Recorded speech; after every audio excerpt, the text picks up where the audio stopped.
Will Republicans retain control of the United States Senate when all the votes have been tallied? It's been more than a decade since a Republican represented Virginia in that chamber. Ed Gillespie came close to returning one of those seats to the GOP when he nearly upset the heavily favored Mark Warner in 2014. Now, Senator Warner once again finds himself outpacing a Republican challenger in the polls and the coffers. But he's up against Daniel Gade, an Iraq war veteran who has overcome a number of obstacles to get here.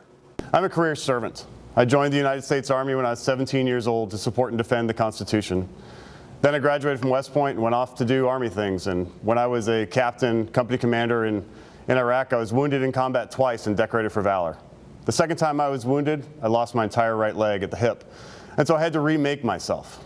So when I say that you can trust me, when I say that I have your best interests at heart and that I will keep Virginia safe, you can trust that I know what I'm talking about.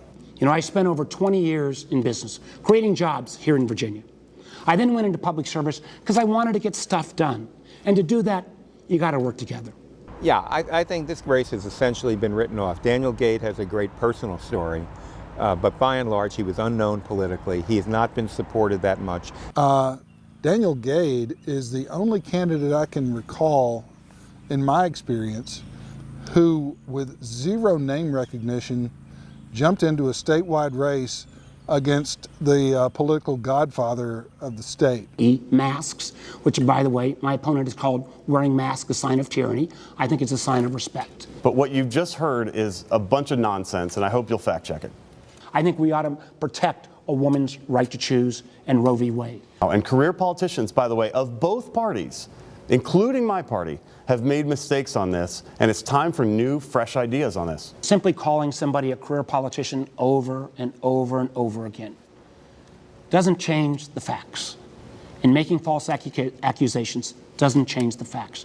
And yet these senators go to Washington, D.C., and they work 3 or 4 days a week, and they're struggling to do basic things like let the Judiciary Committee have their hearings. He's got a great story, a war veteran, lost a leg. My entire life, I've faced forks in the road. From West Point to leading men into combat to not letting my injuries define me. Yeah, I'm a big fan of Gade. You know, and a lot of it's our military background as veterans, based on the fact of where he came from, the sacrifices he made for this country. That man is fearless. Left and right, black and white, it seems like the majority of Virginians and other Americans are ready for 2020 to be put in the rearview mirror. But what does the road ahead look like? Politics feels less civil, more contentious than ever. But is a return to compromise and bipartisanship around the corner? And what will it take to get there? We can't afford to go into enclaves. It's not a matter of your caucus versus this group or that group or the other. In the absence of us recognizing that, oh, you win some, I win some. Let's make it so the people win. But we have to do that with logic and with policy, not with dehumanizing others. And I think a lot of that has to do with let's get serious about service rather than just being a careerist. And I think if we go back to service over making money, I think we can fix a lot of problems that way. Is it going to happen? Doubt it, but I'm going to try. So, you know, let's see what the world looks like on November 4th or 5th or 6th or 7th. Like your tongue.